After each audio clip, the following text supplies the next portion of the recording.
Hello नमस्कार दोस्तों, मैं नितिन वालिया। कैसे हो आप लोग सभी? आशा करता हूँ आपकी उत्तराखंड टेट की तैयारी बहुत अच्छी चल रही होगी। और उत्तराखंड टेट के अंदर प्राथमिक पेपर के अंदर आने वाली जो ईवीएस है उसके 30 क्वेश्चन आज मैं अपनी इस वीडियो के अंदर डिस्कस करूंगा। और बहुत ही महत्वपूर्ण प्रश्न है, 2021 के अंदर आए हुए प्रीवियस ईयर क्वेश्चन भी इसमें मिलेंगे आपको। और किस प्रकार से आपको तैयारी करनी है वो आप लोग एक इस वीडियो से आइडिया लगा सकते हैं, क्योंकि समय अभी हमारा कम है और हमें उस कम समय के अंदर ही एक बेहतर तैयारी करनी है। तो जैसे कि सबसे पहले हम लोग क्वेश्चन की बात करेंगे तो वो है कि विश्व का सबसे बड़ा पारिस्थितिकी तंत्र कौन सा है। एक लार्जेस्ट इकोसिस्टम पारिस्थितिकी तंत्र कौन सा है पूरे विश्व का, ये करके क्वेश्चन पूछा हुआ है।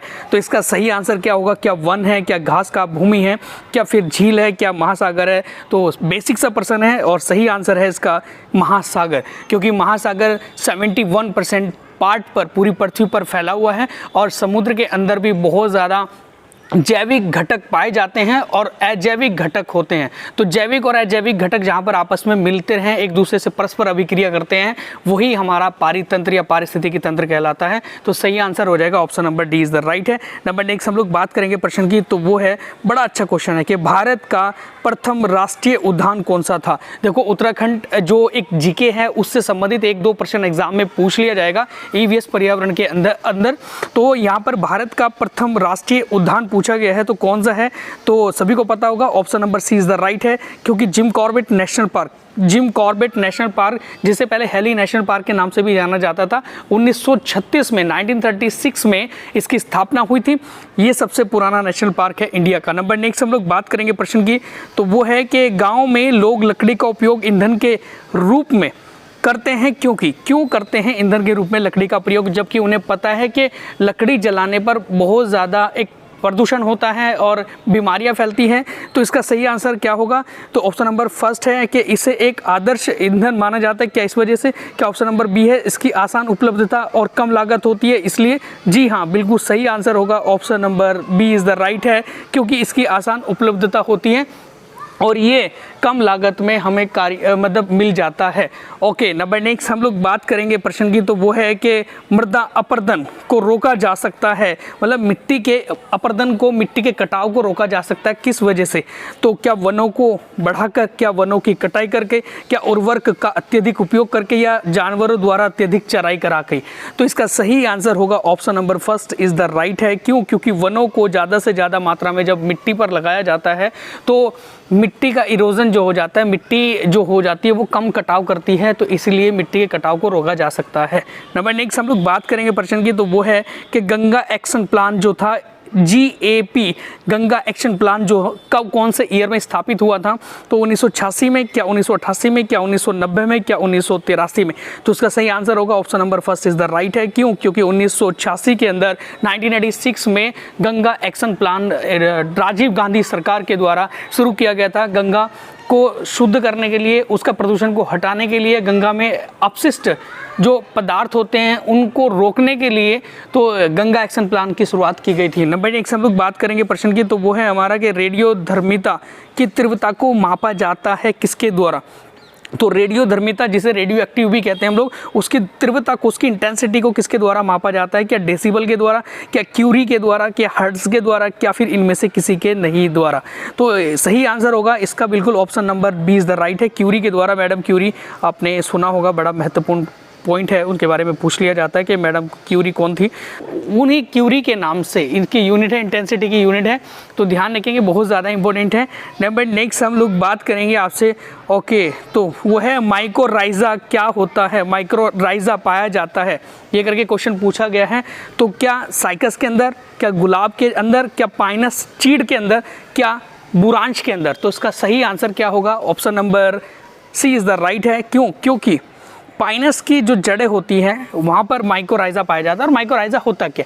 माइकोराइजा एक प्रकार का कवक होता है, फंगई होती है, और ये क्या काम करता है कि मिट्टी से जो भी पोषक तत्व होते हैं उसे पौधे को देता है, और पौधे से यह अपने पोषक तत्व लेता है जो इसको आवश्यक होती है।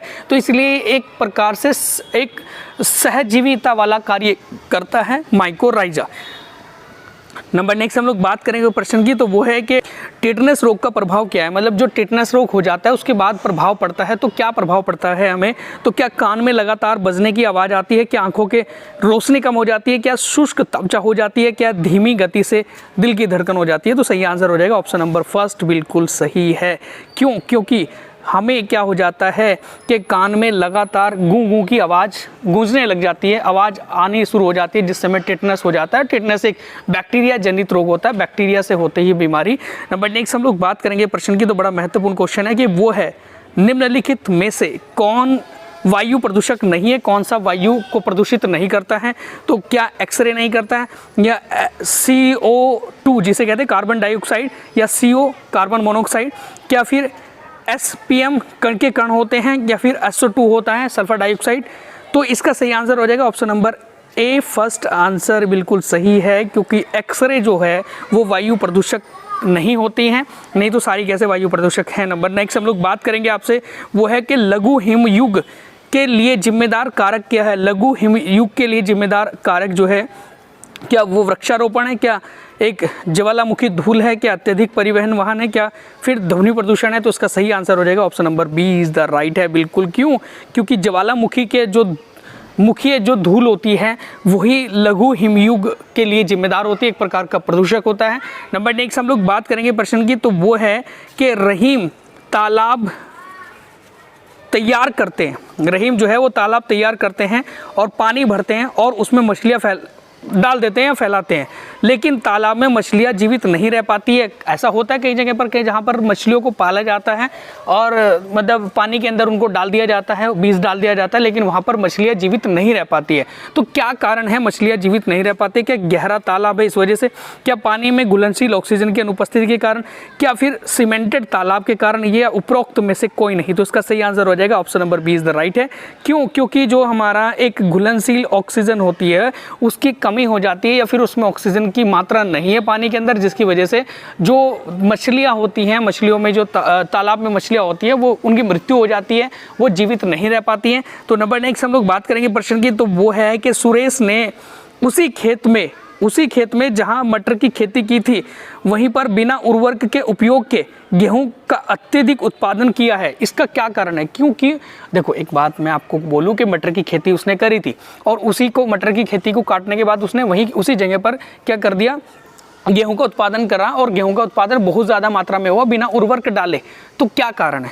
तो क्या प्रकाश संश्लेषण ज़्यादा था, क्या वाष्पोत्सर्जन वहाँ ज़्यादा था, क्या राइजोबियम बैक्टीरिया वहाँ पर था, क्या श्वसन गुणांक था। तो इसका सही आंसर हो जाएगा option number C is the right है। क्यों? क्योंकि जो एक राइजोबियम बैक्टीरिया है वो जब जड़ों में पाया जाता है, मटर की या दलहनी पौधों की जड़ों में पाया जाता है, और वो नाइट्रोजन स्थिरीकरण करता है, नाइट्रोजन फिक्सेशन करता है, जिसकी वजह से नाइट्रोजन ज़्यादा मात्रा में बनता है और एक फसल को पोषक तत्व मिलता है। नंबर नेक्स्ट हम लोग बात करेंगे प्रश्न की, तो वो है कि मिट्टी के बारे में निम्नलिखित कथनों पर विचार कीजिएगा और नीचे दिए गए कोड का उपयोग कीजिएगा। मिट्टी के बारे में एक सही कथन हमें छांटना है। तो मिट्टी, पहला ऑप्शन है इसमें कि मिट्टी भोजन और लकड़ी का मूल माध्यम होता है। सही है कि भोजन और लकड़ी प्राप्त होती है मिट्टी से। नंबर सेकंड है कि मिट्टी एक महत्वपूर्ण संसाधन है। मिट्टी एक महत्वपूर्ण संसाधन है, सही है, मेन सोर्सेज होता है। ऑप्शन नंबर सी है कि सभी समुदाय और उनकी सांस्कृतिक मिट्टियों पर निर्भर होती है। गलत है, क्योंकि मिट्टी पर आधारित नहीं होती, सांस्कृतिक जो उनकी संस्कृतियाँ होती है। ठीक है, तो यहाँ पर ये गलत हो जाएगा। तो एक और फर्स्ट इसका बिल्कुल सही आंसर है, ए और फर्स्ट इज द राइट है, ए ऑप्शन राइट है। नंबर नेक्स्ट हम लोग देखेंगे जरा प्रश्न को, तो वो है कि निम्नलिखित में से कौन सा पृथ्वी की पपड़ी का प्रमुख तत्व है। मतलब पृथ्वी के जो भूपर्पटी वाले भाग में पाया जाने वाला जो तत्व है इसके अंदर, तो वो सबसे ज़्यादा मात्रा में कौन सा है? क्या एल्यूमिनियम है, क्या आयरन है, क्या ऑक्सीजन है, क्या सिलिकॉन है। सही आंसर हो जाएगा option number C is the right है, ऑक्सीजन। ऑक्सीजन लगभग 47% ऑक्सीजन हमारे भूपर्पटी वाले भाग में पाई जाती है, क्रस्ट वाले हिस्से में पाई जाती है। तो ये इसका सही आंसर हो जाएगा। नंबर नेक्स्ट हम लोग बात करेंगे प्रश्न की, तो वो है कि निम्नलिखित में से किस प्रकार के वन भारत में सबसे बड़े क्षेत्र को कवर करते हैं। सबसे ज़्यादा वन भारत के अंदर कौन से पाए जाते हैं, सीधा सा प्रश्न ये है। तो क्या उष्णकटिबंधीय आर्द्र सदाबहार वन है, क्या उष्णकटिबंधीय अर्ध सदाबहार वन है, क्या उष्णकटिबंधीय नम पर्णपाती वन है, क्या शुष्क उष्णकटिबंधीय वन है। तो उसका सही आंसर होगा option number C is the right है, क्योंकि उष्णकटिबंधीय पर पर्णपाती वन, ट्रॉपिकल और जो पर्णपाती वन होते हैं वही हमारे भारत में सर्वाधिक क्षेत्र में फैले हुए हैं, सर्वाधिक क्षेत्र में पाए जाते हैं। नंबर नेक्स्ट हम लोग बात करेंगे प्रश्न की, तो वो है कि किसी प्रजाति के अपरिवर्तनीय रूप से विलुप्त होने की प्रक्रिया का पहला चरण क्या होता है। देखो, किसी भी प्रजाति का अपरिवर्तनीय, बिना परिवर्तन के उनका विलुप्त हो जाना, वो किस प्रक्रिया का चरण होता है। तो इसका सही आंसर हो जाएगा option number D is the right है, जैविक विलुप्ति, ये बिल्कुल सही आंसर हो जाएगा। नंबर नेक्स्ट हम लोग बात करेंगे प्रश्न की, तो वो है हमारा कि वैश्विक स्तर पर, मतलब जो वर्ल्ड लेवल पर जल के संबंध में निम्नलिखित में से कौन सा कथन असत्य है। एक वाटर के संबंध में कोई कथन है, वो असत्य हमें देखना है, इसमें कौन सा मिलेगा। तो ऑप्शन नंबर फर्स्ट है कि प्रति व्यक्ति पर्याप्त पानी उपलब्ध नहीं है प्रति व्यक्ति के लिए। तो ऑप्शन नंबर बी है कि हम पानी का पुनः उपयोग नहीं कर सकते, जी कर सकते हैं, ये भी है। पानी बहुत ही है, बहुत ज़्यादा मात्रा में है पानी, लेकिन फिर भी हमें उसकी कमी महसूस होती है। तो ये ऑप्शन बिल्कुल सी इज़ द राइट होगा। क्यों? क्योंकि पानी बहुत ज़्यादा है इस धरती पर, लेकिन फिर भी कमी है पानी की, क्योंकि पानी जो है वो शुद्ध मात्रा में नहीं है, अशुद्ध मात्रा में ज़्यादा है। नंबर नेक्स्ट हम लोग बात करेंगे प्रश्न की, बड़ा अच्छा क्वेश्चन है कि निम्नलिखित में से कौन सा ईंधन न्यूनतम पर्यावरण प्रदूषण का कारण बनता है। तो सबसे कम पर्यावरण प्रदूषण कौन सा ईंधन फैलाता है? क्या डीजल, क्या कोयला, क्या हाइड्रोजन, क्या फिर मिट्टी का तेल? तो बेसिक सा प्रश्न है, सभी को पता होगा कि हाइड्रोजन जो होती है वो एक ऐसी गैस है जिसे भविष्य का ईंधन भी कहते हैं हम लोग, और इससे बहुत ज़्यादा ईंधनी करत कार्य भी किए जाते हैं, और हाइड्रोजन से कोई प्रदूषण नहीं फैलता है। ओके, नंबर नेक्स्ट हम लोग बात करेंगे प्रश्न की, निम्नलिखित में से कौन सा पारिस्थितिक इकोसिस्टम का जैविक घटक है, बायोटिक घटक है? क्या पौधे हैं, क्या कवक है, क्या ह्यूमस है, क्या बैक्टीरिया है? तो इसका सही आंसर हो जाएगा option number C is the right है, ह्यूमस। क्योंकि ह्यूमस जो होता है हमारा, वो एक धरती की सबसे ऊपरी परत पे पाए जाने वाली एक परपट, एक बिल्कुल बारीक परत होती है, जो बहुत ज़्यादा एक उपजाऊ होती है, एक फर्टाइल होती है। तो ये एक नॉन लिविंग है, कहने का तात्पर्य ये एक नॉन लिविंग है, बायोटिक है, तो इसलिए इसका सही आंसर हो जाएगा ह्यूमस। नंबर नेक्स्ट हम लोग बात करेंगे प्रश्न की, तो वो है कि मनुष्य के यूवी विकिरणों के अत्यधिक संपर्क में आने पर, मतलब अल्ट्रा वायलेट विकिरण के ज़्यादा संपर्क में आने पर क्या होगा, क्या प्रतिक्रिया होगी? तो प्रतिरक्षा प्रणाली को नुकसान हो जाएगा, जी हाँ, हमारी जो बीमारी से लड़ने की क्षमता होती है वो बेकार हो जाएगी या कम पड़ जाएगी। इसके अलावा सेकेंड ऑप्शन है कि फेफड़ों को नुकसान पहुँच जाएगा, जी नहीं। क्या त्वचा कैंसर हो जाएगा, जी हाँ। क्या पैक्टिल अल्सर हो जाएगा, जी नहीं, बिल्कुल गलत हो जाएगा। तो यहाँ पर पहला सही है और तीसरा सही है, प्रतिरक्षा प्रणाली को नुकसान हो जाएगा और त्वचा कैंसर हो जाएगा। तो ये इसका सही आंसर है, option number C is the right है, first and third. Number next बात हम लोग करेंगे, तो वो है फ्लोराइड। ये फ्लूराइड लिखा हुआ है यहाँ पर कि फ्लोराइड प्रदूषण मुख्य रूप से प्रभावित करता है। कि फ्लोराइड, देखो पानी के अंदर फ्लोराइड होता है, आपको सभी को पता होगा, और 1.5 मिलीग्राम होना चाहिए 1 लीटर पानी के अंदर।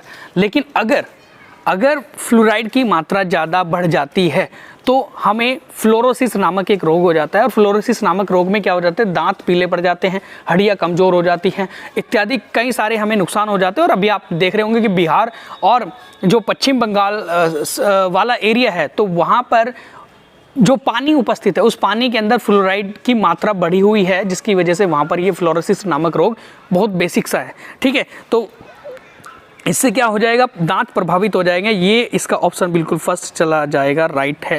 नंबर नेक्स्ट हम लोग बात करेंगे, तो वो है कि आगरा में ताजमहल को किस प्रकार के प्रदूषण से सबसे अधिक प्रभावित होने की संभावना है।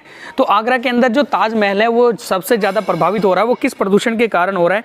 क्या वो वायु प्रदूषण के कारण हो रहा है, क्या वो जल प्रदूषण के कारण हो रहा है, क्या वो मिट्टी प्रदूषण के कारण है, क्या वो ध्वनि प्रदूषण के कारण है? तो इसका सही आंसर हो जाएगा एयर पॉल्यूशन, वायु प्रदूषण के कारण ही ताजमहल को नुकसान हो रहा है। नंबर नेक्स्ट हम लोग बात करेंगे, बहुत अच्छा क्वेश्चन है, वो है कि खाना खाने के बाद फेंक दी जाने वाली डिस्पोजल प्लास्टिक प्लेटों का उपयोग नहीं करना चाहिए। प्लास्टिक प्लेटों का प्रयोग नहीं करना चाहिए, डिस्पोजल प्लेट जिसे हम लोग कहते हैं, क्यों नहीं करना चाहिए? तो option number D is the right है, क्योंकि वे एक बायोडिग्रेडेबल सामग्रियों से बने होते हैं। बायोडिग्रेडेबल सामग्री का मतलब होता है कि वो सामग्री जो निम्नकृत कहलाती हैं, जो पानी में, मिट्टी में, जल में घुलनशील होती हैं, घुलती नहीं है, तो वो इसे हम लोग कहेंगे कि नॉन बायोडिग्रेडेबल सामग्री। नंबर नेक्स्ट हम लोग बात करेंगे प्रश्न की, तो ओके, बड़ा अच्छा क्वेश्चन है कि विश्व में सबसे तेजी से घटने वाला प्राकृतिक संसाधन कौन सा है, मतलब जिसकी कमी वर्ल्ड के अंदर सबसे कम होती जा रही है, तो वो कौन सा नेचुरल सोर्सेज है? तो क्या वो पानी है, क्या जंगल है, क्या हवा है, क्या सूर्य की रोशनी है? तो सही आंसर हो जाएगा जंगल। जंगल जो है वो ज़्यादा मात्रा में घटता जा रहा है। क्यों घट रहा है? क्योंकि जंगल इसलिए कट रहा है ज़्यादा से ज़्यादा, क्योंकि ज़्यादातर नगरीकरण हो रहा है, औद्योगिकरण ज़्यादा हो रहा है, जनसंख्या ज़्यादा बढ़ रही है, तो जिसके बहुत सारे कारण हैं जंगलों के कम होने के। नंबर नेक्स्ट हम लोग बात करेंगे प्रश्न की, तो वो है ईवीएस में शैक्षिक अभ्यास का मूल उद्देश्य क्या है? क्यों एक शैक्षिक अभ्यास कराया जाता है ईवीएस के अंदर? तो सीधी सी बात है, बड़ा महत्वपूर्ण ऑप्शन है इसका और अच्छा क्वेश्चन है।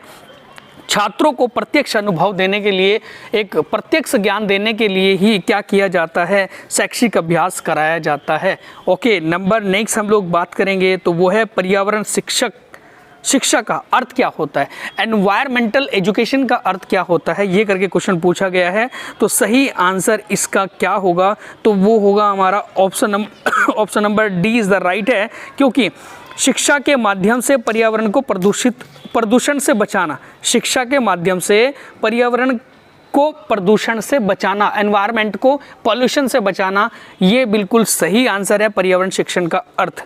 नंबर नेक्स्ट हम लोग बात करेंगे प्रश्न की, तो वो है कि दोपहर के भोजन के अवकाश के बाद, मतलब जो दोपहर में खाना दिया जाता है, मिड डे मील होता है, तो ईवीएस पढ़ाते समय आप पाते हैं कि छात्र पाठ में रुचि नहीं ले पा रहे हैं, तो आप क्या करेंगे पाठ में रुचि दिलवाने के लिए? तो इसका सही आंसर क्या होगा? तो सीधी सी बात है, ऑप्शन नंबर फर्स्ट इसका राइट हो जाएगा, क्योंकि पाठ को रोचक बनाने के लिए बहुबुद्धिमत्ता पर आधारित दृश्य श्रव्य सामग्री, या तो कोई एक वीडियो क्लिप उनको दिखाएंगे, या फिर हम लोग किसी प्रोजेक्टर के माध्यम से, किसी पैनल के माध्यम से बच्चों को पढ़ाएंगे, तो ये इसका बिल्कुल सही है। बच्चों को इंटरेस्ट आएगा, तो इसकी वजह से वो फिर क्या करेंगे, रुचि लेंगे ज़्यादा से ज़्यादा अपनी पढ़ाई में। नंबर नेक्स्ट हम लोग बात करेंगे प्रश्न की, तो वो है कि ईवीएस पर एनसीईआरटी पाठ्य पुस्तक में उच्च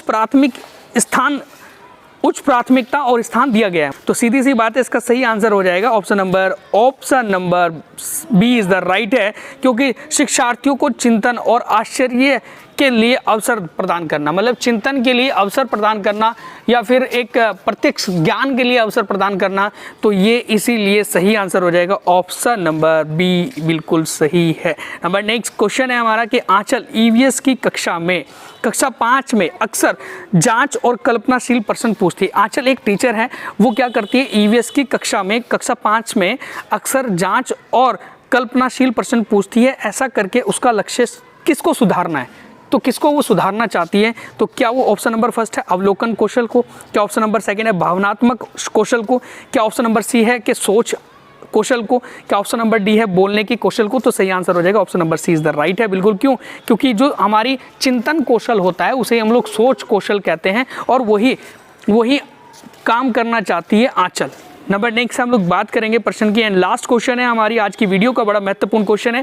ओके, एक शिक्षक है, नितिन एक शिक्षक है जो आपको पढ़ा रहा है कि प्रत्येक बच्चे से अपने घरों से कुछ बेकार सामग्री का उपयोग करने के लिए और उससे कुछ उपयोग बनाने के लिए कहता है। देखो, जैसे बेकार सामग्री होती है, घर में पड़ी रहती है, गत्ते वत्ते होते हैं, ऐसे करके बहुत सारी चीज़ें बेकार सामग्री है, तो उससे कुछ बेकार सामग्री से उसे उपयोग में लाने के लिए कह रहा है, और शिक्षक का शैक्षणिक उद्देश्य इनमें से कौन सा नहीं है? तो ध्यान रखेंगे, हमें निगेटिव पॉइंट्स छांटना इसके अंदर से। तो ऑप्शन नंबर फर्स्ट है कि कक्षा के सर्वश्रेष्ठ छात्र का मूल्यांकन करना, जो बेस्ट क्वालिटी का छात्र है।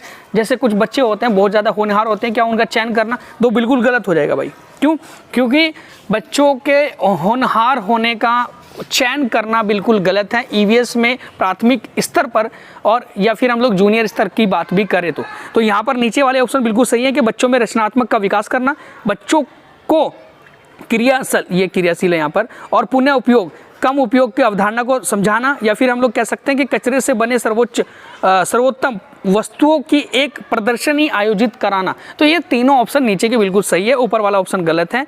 ओके, तो ये थे आज के बड़े महत्वपूर्ण टॉप इंपोर्टेंट 30 क्वेश्चन ईवीएस के, जो उत्तराखंड टैट में आप लोगों को बहुत ज़्यादा हेल्प करेंगे। ओके, अगर आपको हमारी दी गई जानकारी अच्छी लगी तो प्लीज़ वीडियो को लाइक करें, चैनल को सब्सक्राइब करें, and thank you so much.